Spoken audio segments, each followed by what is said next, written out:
Whoa! Good day. Are you going to Norwich? No, I'm afraid not. Oh, you're heading that way? Yes, but I'm going to turn off just down the road. Oh, I thought you might cart me basket.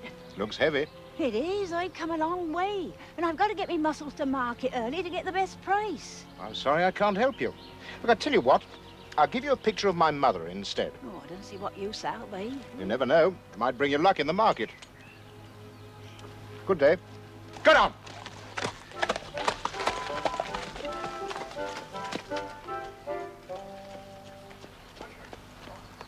Gold sovereign.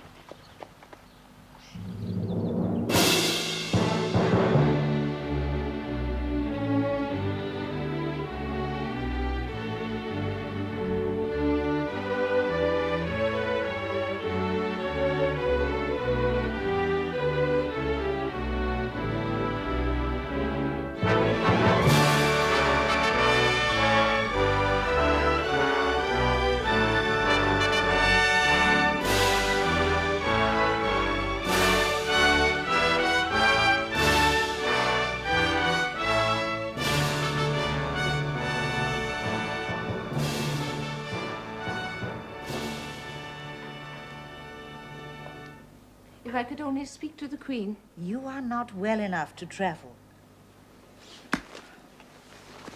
If we knew what the problem was, ma'am. Bertie! Alex, you're up. How was Sandringham? Coming along splendidly. I promised the builders a bonus if they finished in time for the baby.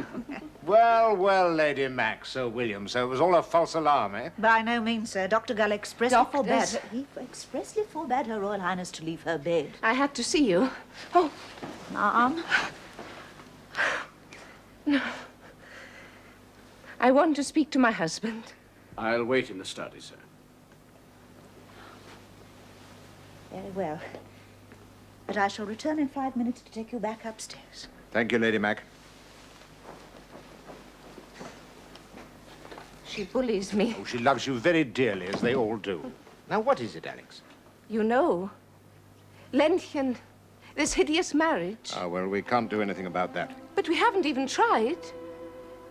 Within less than a year of becoming king, my father lost half of his country. Schleswig and Holstein, both taken from him by the Prussians.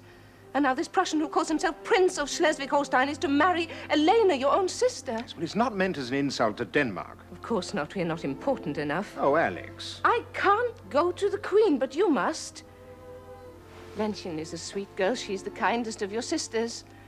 She's being forced to marry a man she does not love. Well, how do you know she doesn't? She told me. He's old enough to be her father, dull and stupid. Is that the husband that you want for her? No. The Queen must be made to understand. Will you go to her? Promise me. Very well, I'll go to Windsor. I'll do what I can.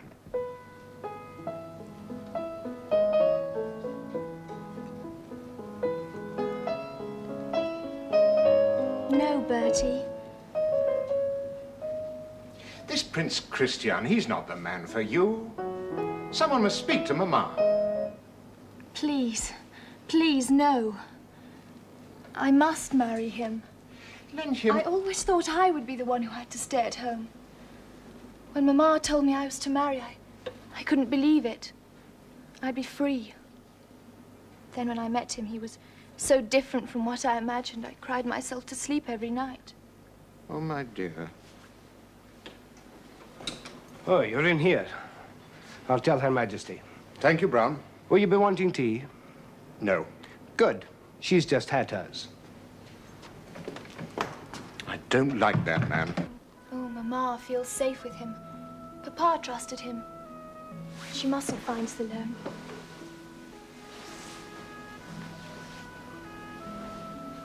Thank you, Bertie.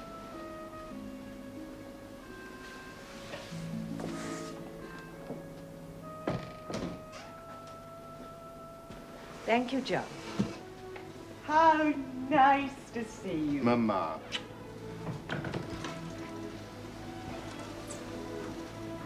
Brown told me Lenchen was with you. Yes. You have not been filling her head with nonsense. No, no, she was just telling me how happy she was. Splendid. She's such a sensible girl. And besides, understands the reasons for her marriage. I wish I did. Alex is upset by it. Well, naturally. Your wife is delightful, but she has not yet learned to keep her duty to me and her private feelings separate. We all deplored the seizure of Denmark's territory by Prussia, and even more the unprovoked war they launched against their oldest ally, Austria. Well, doesn't that prove what they're like? We can't trust them. Your sister Vicky is Crown Princess of Prussia. Your sister Alice and her husband were on the Austrian side. They have had to accept defeat too. Yes. Try to remember that you are not only the son-in-law of the King of Denmark. You don't understand the problems of foreign policy. Well, how can I? I've been given no chance to learn. All I know of foreign affairs comes from gossip and the newspapers. Now, how can I serve you and the country properly if you keep me in the dark? Mr. Disraeli agrees with me. You will only be fully trusted when you have learned to be discreet. You fill your days with mindless amusements and frivolous conversation. And do you know why, Mamma? Because I have nothing else to do. Oh, people want to see me because I'm your son. But I can't talk to them seriously because if I did, they'd find out within minutes that I know less than any clerk in the government. I realize it is difficult. I shall consider it. Meanwhile, your duty is to be with your wife who is ill. Oh, Alex is well looked after. She needs your comfort and support, especially since you have brought her to this. How? By forcing her to run about every night with you in society. You have already had 2 boys, both born before their time. Try to make sure that this one comes into the world when it should.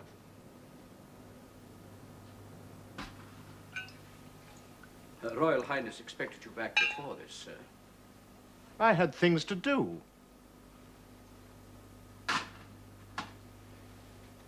May I speak to you, sir? Were you sent for, Doctor? Dr. Gull has been here for the last 4 hours. I'm afraid that Her Royal Highness has taken a turn for the worse. The inflammation in her hip and her leg has increased. What is it? Rheumatic fever, sir. And in her present condition. Will she lose the baby? Not necessarily, sir.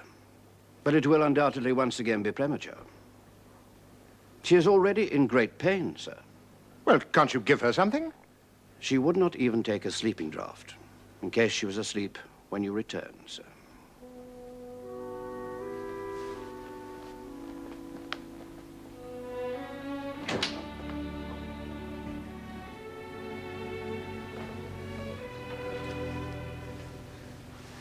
Bertie.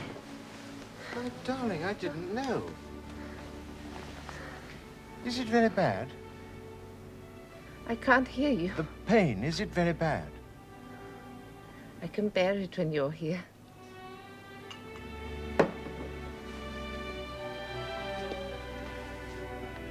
You must take this. No, I don't want to. You must sleep. And don't worry, I'll stay with you.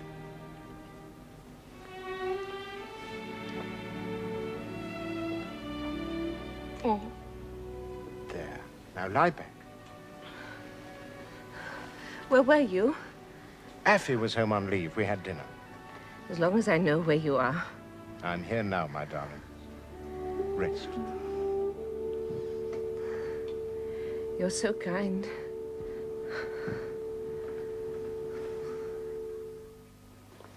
I like it when you report cabinet business to me, Mr. Disraeli. You flatter me, ma'am. No. You possess the power, like my late husband, of making problems intelligible, even interesting. I will confess, ma'am, that I tremble before an audience in the knowledge that I am to lay the thoughts of my government before so august a person as your Majesty. I think it is you who flatter, sir. On the contrary, your Majesty's life has been passed in constant communion with great men and the knowledge of important transactions. This rare experience will have given your Majesty a unique advantage of judgment which few living persons can rival. Well, I have certainly learned by experience. The Prime Minister has asked me to join his congratulations to mine on the occasion of the birth of your new grandchild. Lord Derby is most kind. I understand that Princess Alexandra is delighted to have a daughter. And once again, I missed the birth. It is my right to be at the confinement of my son's wife, but it seems it is not to be. I blame their self-indulgent way of life for her weak health. There have been letters in the newspapers, ma'am. And I agree with them. My son's duty is to set an example to society. But no, he goes where he likes, behaves as he likes, and I suppose once again he'll blame it on me for not giving him something to do. Well, it's only brandy puffs and cream. Not another helping, Bertie. That makes 3. Thank you, Effie. My brother's never learned that it's rude to count. Harriet. Oh, I couldn't. Mordred, your wife's not eating. She has an appetite like a sparrow, sir. Oh, come on. Hortense, can I tempt you to anything? I'm sure it would be delicious, but I must think of my figure. Quite right. I think I know the secret of the ladies. They eat fit to bust before they come out, so they can put us all to shame later on. Don't give the game away, Charlie. Anyway, what's wrong with a bit of weight? Oh, what indeed? Are you here for the Hartington's ball, Miss Schneider? Oh, I'm afraid not. Monsieur Offenbach has offered me a part in his next production. I must return to Paris. Oh, dear. I didn't know you were that much of a singer. I am not, mon ami. But it is a small theater, and Offenbach says it is more important the public have someone to look at than to listen to. Good for him! Time he came over here. You don't find it difficult, then, being minister in attendance on the Queen? Not at all, Prime Minister. She writes about you most extravagant. Ah, that's because I always contrive to bring her good news. She can never hide her feelings. When I told her that the French had abandoned their empire in Mexico, I really thought she was going to embrace me. You know how to handle her. Ah, but I do admire her most sincerely. Then can't you talk her into showing herself a bit more in public? You managed it once. I succeeded in coaxing her to open the Albert Hall. How many of those do we have to build? She's an intelligent woman. Can't she see what's happening? I'm afraid she refuses to believe it. Agitation, Republican clubs everywhere. It's getting worse than ever. More and more people say, what use is she? Royalty must not only work, but must be seen to work. Yet as long as she stays shut away in Windsor Castle and the Prince of Wales goes on as he does. Well, I might see what I can do. From something she said, I gather that the Prince is eager for more responsible employment. What, young Tum-Tum? Does he mean it? It'd certainly be one way to use his wife's popularity. That's the royal family's best asset at the moment. Now that Canada's become a dominion, we might make him Governor General. Well, I suppose he might be serious. When I told him he couldn't have any expenses for his visit to the Paris exhibition, he still went. Paid for himself.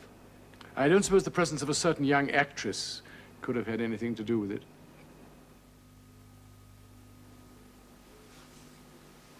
You always bring me such good news, Mr. Disraeli. So it is all settled, and the French have left Mexico. Yes, ma'am, it seems that they have abandoned their puppet emperor. Yes. Yes, I'm sorry for him. Poor cousin Maximilian. Well, he should never have got mixed up with Louis Napoleon. Do sit down. Well, Your Majesty is most gracious. There is another matter, ma'am, more personal, concerning Your Majesty's virtual retirement. I do what is humanly possible. I understood my grief was to be respected. The Prince of Wales... No! Before you even ask, I will not give him an official post. He cannot be trusted to control his own opinions, let alone those of his wife. Dear madam, I would not presume to dictate what your relation should be to the heir. On the contrary. No. The real problem is that there is sure to be a great military review at Aldershot, at which the presence of the sovereign is considered to be essential.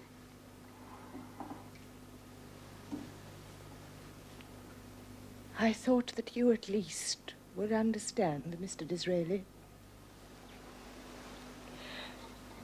I cannot attend any public functions without the support of my beloved husband. Such a pity. especially as Her Royal Highness the Princess of Wales should be well enough by that date to appear in public. Alexandra. And His Highness the Prince is returning from Paris specially for the occasion. Bertie? How can he be there? Well, he's a field marshal, ma'am. We can hardly prevent him. But if he goes, he will be taken as representing me. That is why I ventured to suggest that if Your Majesty could feel herself well enough to attend, it would give the people an opportunity to demonstrate that their loyalty and affection is due in the first place to you, their queen.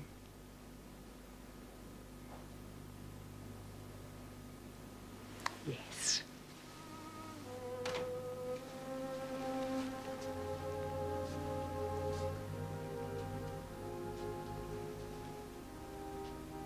Yes. I'm afraid, however, that the best laid schemes... Yes, she's declared full court mourning for the Emperor Maximilian. Yes, and now she has had the review cancelled. I can't help wishing that the Emperor had waited another week before getting himself shot. No, I'm sorry for Napoleon. I'm more sorry that I failed to get the Queen out of her seclusion. Might I speak frankly, sir? I'd welcome it. Our urgent need is to overcome Her Majesty's reluctance to appear in public. In order to tempt her, I ventured to suggest that the warmth of her reception might convince her without doubt that her personal popularity exceeds that of yourself and Princess Alexandra. I hope, sir, that you will not resent my having used you in this somewhat arbitrary way. Well, my only wish is to serve the country, Mr. Disraeli. If that's the only way in which I'm allowed to do so, I can't resent it. I am glad you have done me the honor to acquaint me with your real feelings, sir. If I may say so, our situations are not dissimilar. Like you, I too sit here waiting in the wings. I was always considered unreliable, and I am a Jew.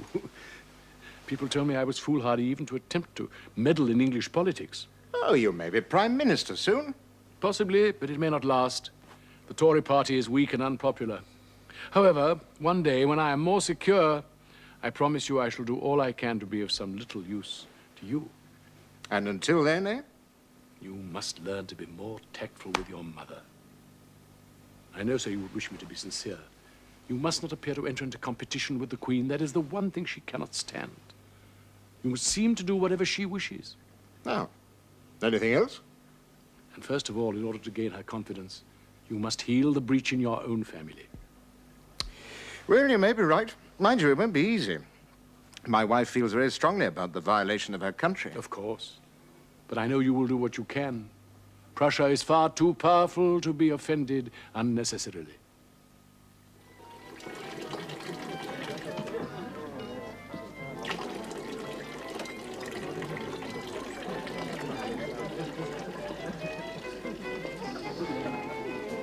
Here we are.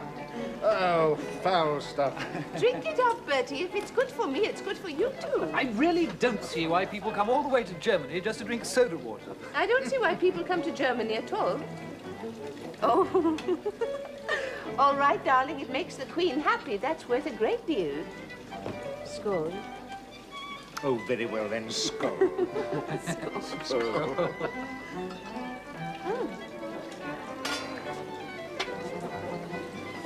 Alice! Bertie. What a pleasant surprise. Alex? Alice? You know my old friend Charles Carrington, don't you? And Sir William Knowles? Of course. What are you doing in Wiesbaden? I heard you were here. How are you feeling now, Alex? Much better. Sit down. Thank you. I can even walk a little on 4 legs. I'm so glad. Do Vicky and Fritz know you're here? I expect so. It's just an informal visit, though. We're not calling on anyone. Here, let me get you some of this magic potion. Thank you, Bertie. Bertie? I hadn't noticed your trousers. Oh, yes, well, I had them ironed like that. I hate them when they're crumpled. But it makes you look fatter than ever. I thought it might start a fashion. Bertie. Deuced awkward Alice turning up like that. Why so? Surely the Princess of Hessen... Well, her husband fought against Denmark. Oh, yeah. And now with this family funeral over at Rumpenheim, the rest of the Danes are bound to arrive. Well, Minnie and Sasha are here already, of course. Tsarevich Alexander doesn't really present a problem, does he, sir? Sasha? Oh, no. No, I used to think the Russians were all devilish clever till I met him. No, it's Alex's family. They all loathe the Prussians as much as she does. So you think there might be trouble? Yeah, unless we can head it off somehow. Yeah. Since Alex got those sticks, she's more confoundedly late than ever. Come along, Sasha. Bertie. Minnie. How lovely to see you. And Sasha. You remember Charles Carrington, don't you? Mum? I thought we were going to meet at your hotel. Oh, so we were, but I knew Alex was bound to be late, so I thought we'd save time. Ah, here she is at last. Alex, my darling. Minnie! Oh, you must come and sit down. I was so excited when I got your message. Oh, it's been so long. How are you? It's so lovely to see you. When did you get here? Oh, not so long ago. Well, Sasha, do you have a good trip? Oh, good. Minnie looks well. Mind you won't be enjoying the break as much as we are, all those people to meet. Oh, no people. Well, I mean, you had to call on the King and Queen of Prussia, surely. Don't you know, we were going to, but Minnie received a letter from Alex asking us not to, so we refused. I was so sorry to miss the wedding. Oh, it was good of you to let Bertie come. He was a great hit with the ladies of St. Petersburg. Yes, so everyone says. Quite a few wish to be remembered.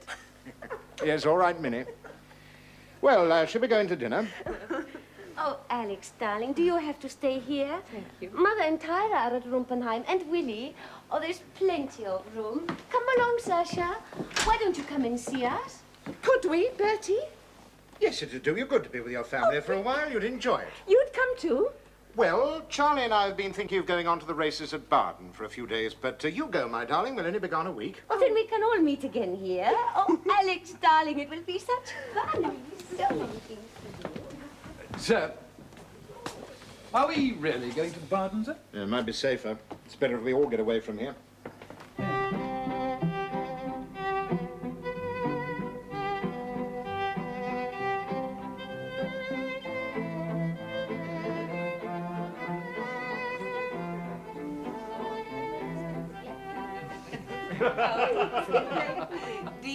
Dear Rumpenheim.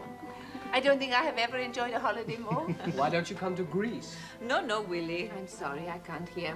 Why don't you come to Greece? She's promised to visit us in Copenhagen first. After you, Mother. Look. Bertie! Your trousers, that's much better. Oh, thank you, my dear. I'm glad you think so. Darling. Mamma. And Willie. It's good to see you. You, my dear, you look quite your old self. Oh, I am nearly. I only need one stick now. Splendid. Did you have a good week? Yes, we didn't do too badly, did we? Well, Willie, what does it feel like to be a king? I'm getting used to it. It took a little time. Mother and Father didn't tell me what was going on. I was on my way to class one morning, and there I saw it. On the newspaper wrapped around my sandwiches. Prince William of Denmark elected King of Greece. Oh, Willie's the sort of person who should be a king. Yes. I wouldn't mind him coming to see me at any time. What do you mean? May I speak, sir? During your absence, sir, the King of Prussia wrote to Her Royal Highness, offering to call on her whenever it was convenient. Oh, good. When's he coming? He is not. I told him I would never receive him under any circumstances. You told him? I didn't send the reply, sir. What? Not in that form, ma'am. It was too blunt. How dare you? How dare No, you? Knowles is right. You must see him. I am not well enough. That's what I told the king. Mamma, Your Majesty, you realize what this will mean? If he's offered to receive Alex, she must see him. No. Of course not. Minnie, I think you should, Alex, really. No. Alex? Never.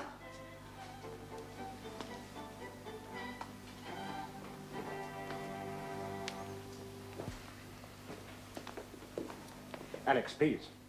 For my sake. No. The king knows you are much better, Alex. He has taken great offense. I might have known that you would support him. That is unfair. No one has suffered more from Prussian arrogance than I have. Alice and Vicky and Fritz and my father. All the good that they've done from the inside will be destroyed. Now, I beg you to see him. See him yourself if you must. If I offer to meet him now instead of you, it'll be taken as a deliberate insult. It is too late for that anyway. He's right, Alex. Sasha, will you see him? No. Let Sasha speak for himself. I do not think so. In any case, he is not asked to meet me. Why are you crawling to those Prussians? Mama! Well, if he does call, I shall meet him. Mama, you cannot! She is wiser than you! It is a question of common sense. It is a question of feeling. I shall never forget what happened to my country. Crawl if you must. I shall never forgive, never. That's enough! It is your duty to put your personal feelings behind you. It's time you all realized who I am and what I am. The others may do as they please, but you, madam, will behave as my wife. You shall receive the King of Prussia.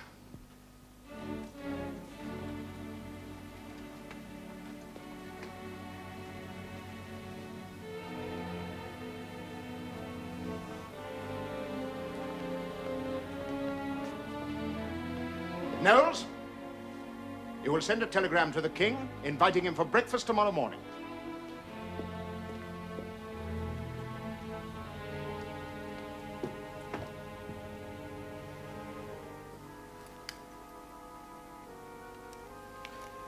Should be here any moment.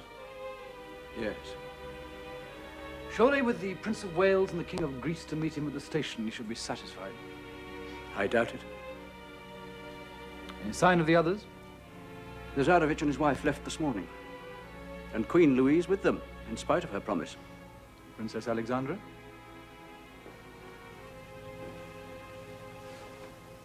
Morning, ma'am. Your Royal Highness looks pale this morning. Small wonder, Sir William. You are doing what is right.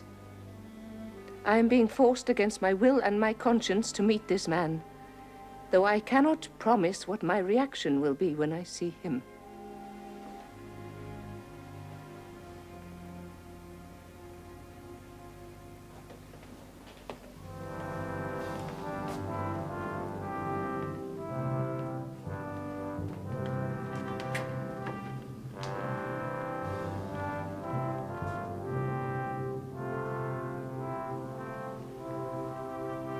I cannot tell the pleasure of meeting your Royal Highness.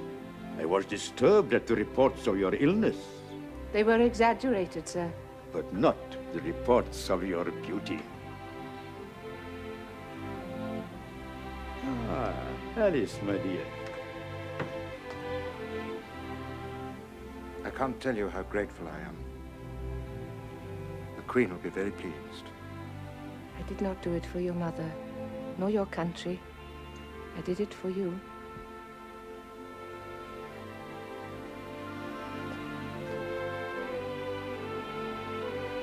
Your Royal Highness.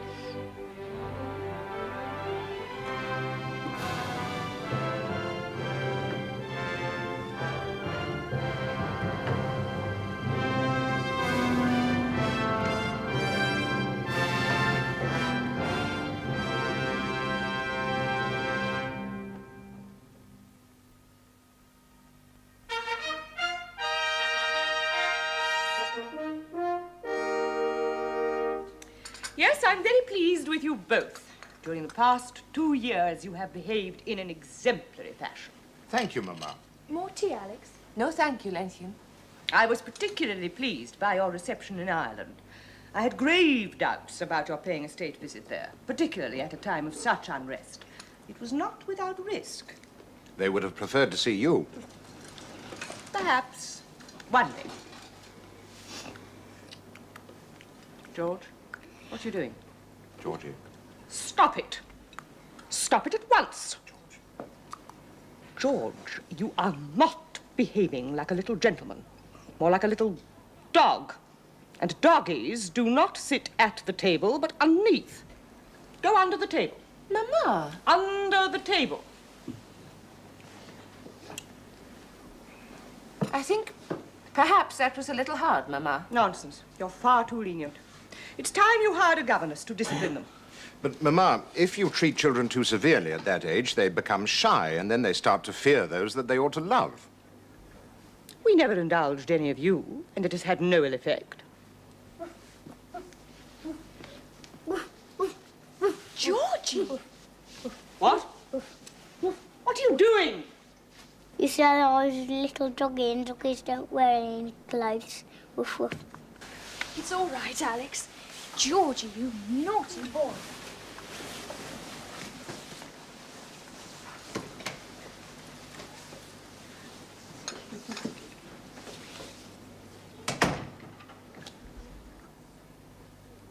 Woof, woof.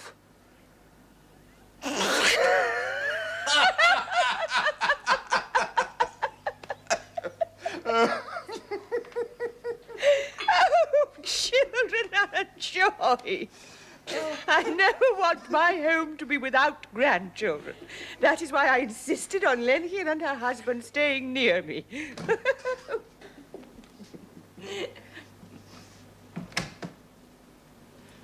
Excuse me, ma'am. The Prime Minister's arrived. Oh, that dreadful man. Mr. Gladstone? Oh, come, Mamma. He's devoted to you and has a sincere desire to serve you. So you say. It seems to me a defect in our much-famed Constitution to have to lose an admirable government like Mr. Disraeli's for no question of any importance or any particular reason, merely on account of the number of votes. What? Yes, it must seem very odd. Very well, John. Half the time I don't know what Gladstone is talking about. He speaks to me as if he were addressing a public meeting. Come on, Eddie, let's go for a walk. The condition of the people of Ireland is a standing reproach to Britain. What can I think of a people who shot at my son, Alfred, Duke of Edinburgh, when he was handing over a cheque for charity? It shows that some of these extremists cannot simply be appeased. And while we are on this, the state visits of the Prince of Wales to Ireland and the Middle East have involved him in heavy expenses. Could not Parliament vote him more money? Yeah, the journeys of the Prince of Wales have in the main been of value, but the House of Commons has no intention or disposition to give him any addition. Of course, if Your Majesty were to delegate some of your official duties to him... The real answer, however, and one to which I could give the highest approbation and support, would be for Your Majesty to undertake these visits yourself. After all, the Empress Eugenie of France has just won the highest acclaim by officially opening the Suez Canal. Indeed, yes. And you must be aware, sir, of the number of Republican clubs springing up. Oh, my dear fellow, some of my best friends are Republicans. Sir? The time to worry is when they stop singing God Save the Queen at the end of their meetings. I'm inclined to take the matter rather more seriously, sir. If we take it seriously, Mr. Gladstone, the danger is that it may become so. Hmm? Now, come on, why did you really come and see me?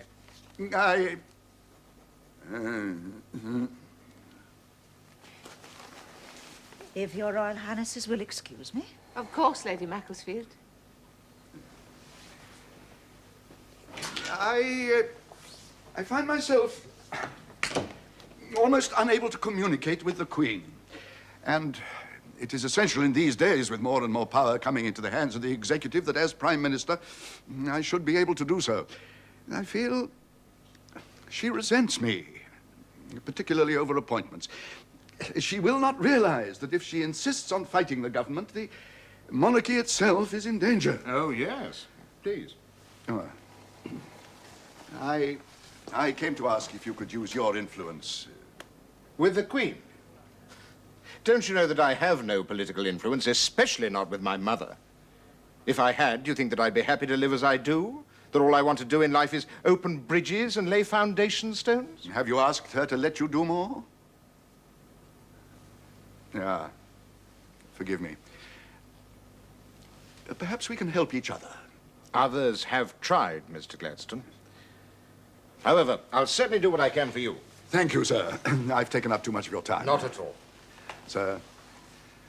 We have often thought of inviting you, but we're afraid it might be misunderstood. I should have been honored. Perhaps you could bring Mrs. Gladstone to visit us. We are completely at your disposal, ma'am. Oh, Lord Carrington. Ma'am. Charlie! Sorry to barge in, sir. No, you're always welcome, you know that. Sit down. Yes. Well, I may not be this time. Oh, what's the trouble? Have you heard about the Mordens? Mordens? Yes, Harriet's had a baby. Her husband's going to divorce her.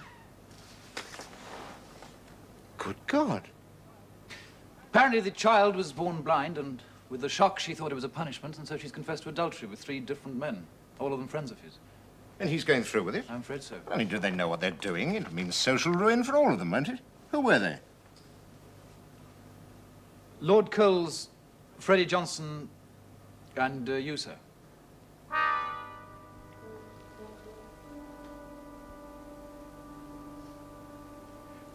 Well, I've not actually been cited as a correspondent, but I have been called as a witness. A witness? Yes, I've been sent a subpoena. To appear in court. A prince of the blood. Well, I must not stand on privilege. There's no getting out of it. Do you realize what this could mean? Do you? It has taken 30 years to restore confidence in the monarchy. And now you could destroy it in a week. I've simply been called as a witness. I haven't been accused. All that people will remember is that you were called into a court of law to answer for your conduct. Well, how bad will it be? What will happen? Well, I shall be cross-examined in court on my relationship with Lady Mordaunt. Merely on account of what she said in hysteria. Well, I wrote her some letters. I found her amusing. I should have thought even you.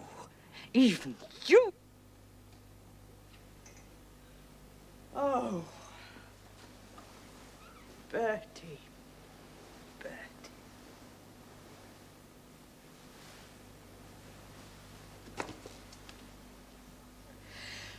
Of course you are innocent. You have no need to tell me. Only try to remember that your life is like a city set upon a hill. Everything you do, everywhere you go, is known, and people delight in believing the worst of us.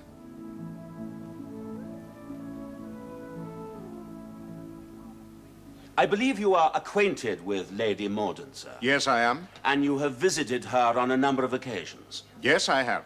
At what time of day? Generally in the afternoon. Was her husband, Sir Charles, at home? No, I understood him to be in the House of Commons. Did Sir Charles Mordaunt know of these visits? I expect so. How long have you known Lady Mordaunt? Since she was a child. And has there ever been any improper familiarity or criminal act between yourself and Lady Mordaunt? Never. Completely exonerated. The divorce petition failed on the ground that Lady Mordaunt was insane. Now, what we do next is important. We must appear somewhere together to show our faith in each other. I'm leaving, Bertie. What? I'm returning to Denmark and taking the older children. When? As soon as possible. There was no truth in it, you know. You said you believed me. This time.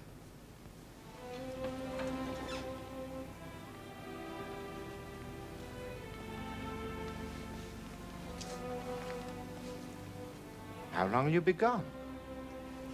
I don't know.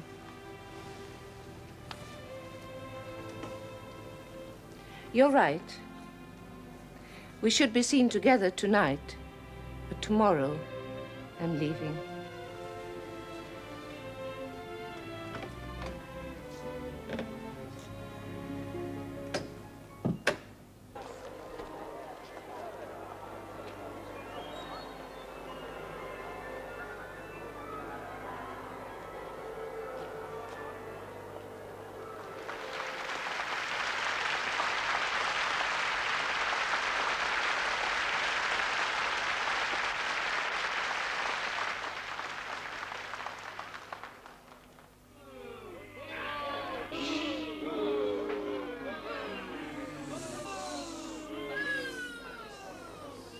I say again, perilous times. Who cannot be seriously perturbed by this rising tide of republicanism?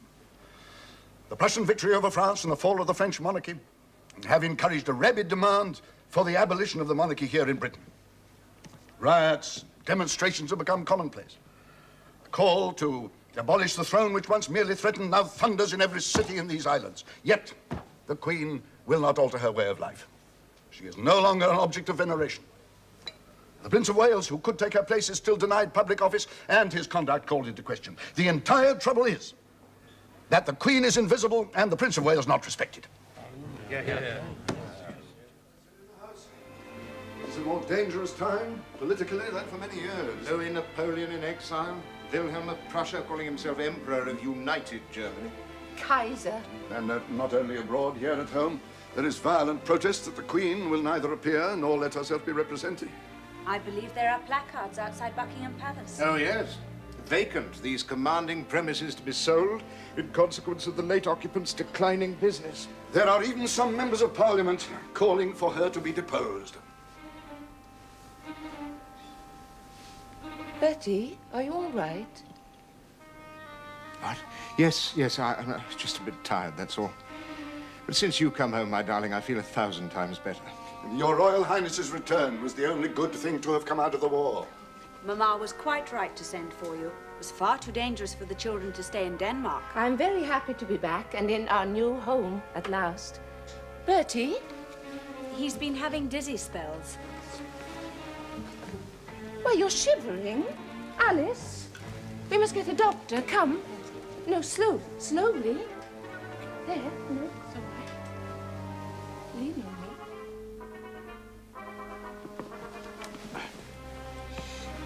Look here, Dr. Gull, I can't stay in bed. I won't answer for the consequences if you don't, sir.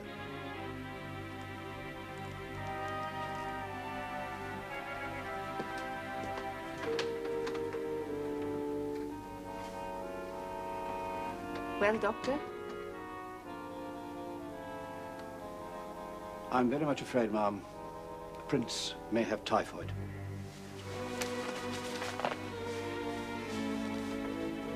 How soon will it develop? I believe very soon.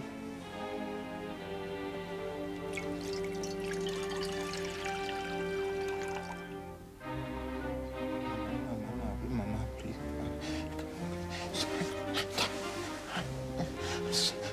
I'm sorry.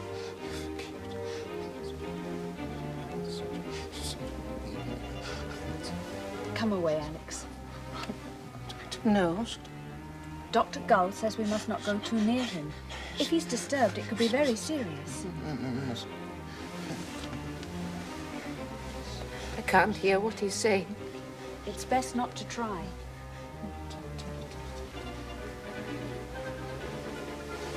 You must rest. No, I can't. Alex, you haven't slept for days. Lie down in the dressing room, just for an hour.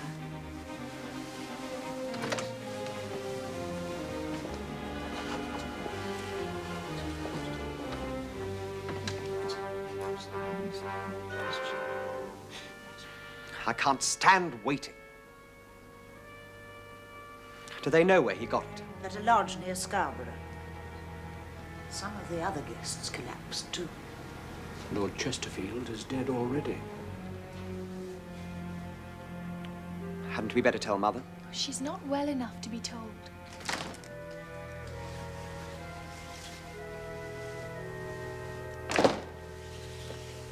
He's just the same. It's heartbreaking to know there's nothing you can do. We must just leave it to Providence. Providence? There's no such thing.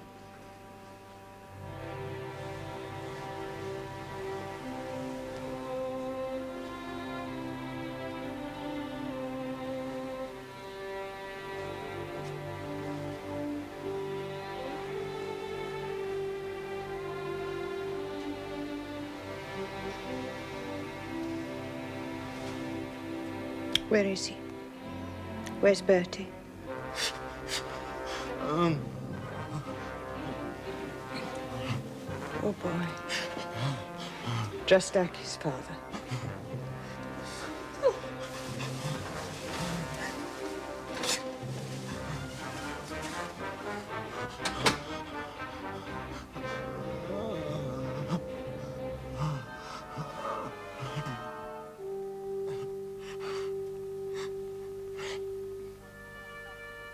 Not another bulletin.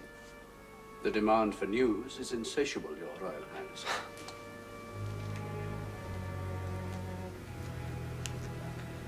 I know it is the anniversary. 10 years to the day from Father's death. That means nothing. It is fate. We must accept it.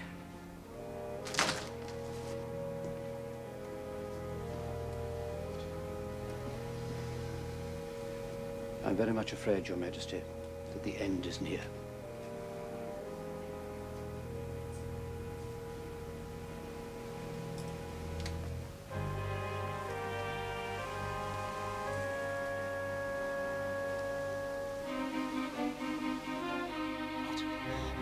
Not your boy. You've broken. Did I forget your birthday? You've broken your vows when I'm king. No. I'm not your boy.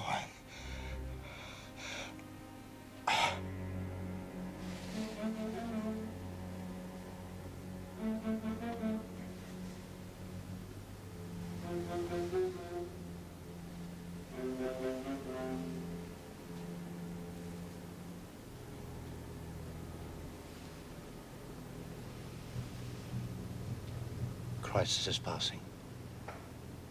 I believe he'll recover.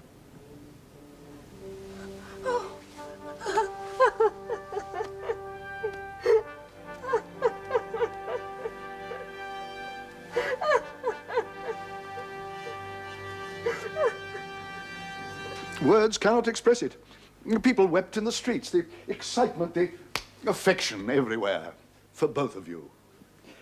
Through reaction to your illness, an elemental upsurge of loyal emotion has destroyed republicanism overnight as a significant factor in British radical politics.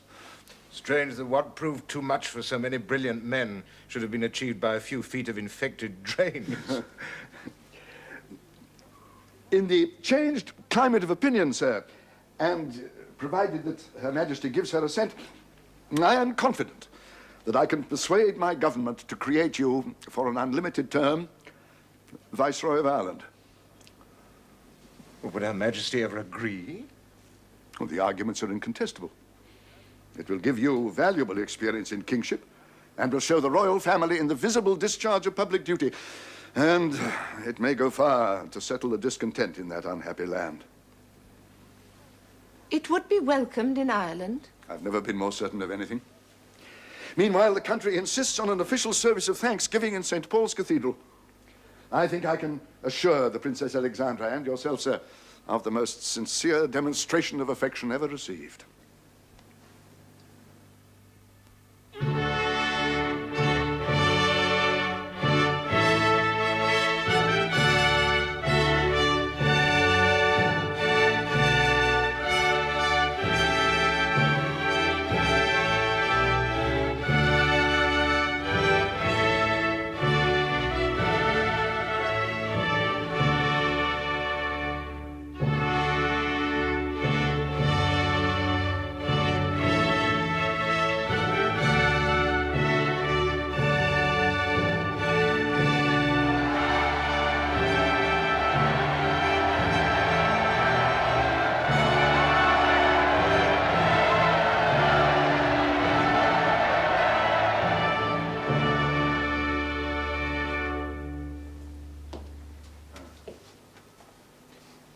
William. I have just come from the Queen. The reception at the cathedral has proved to her the people's unshaken loyalty to the throne, which she feels she cannot lessen by sharing it with anyone else. She utterly rejects the Irish plan and any other that I may present to her. Did she say what she had in mind for me? Her words were, any encouragement to his constant love of running about and not keeping at home or near the Queen is seriously to be deprecated. I shall, of course, press the matter again.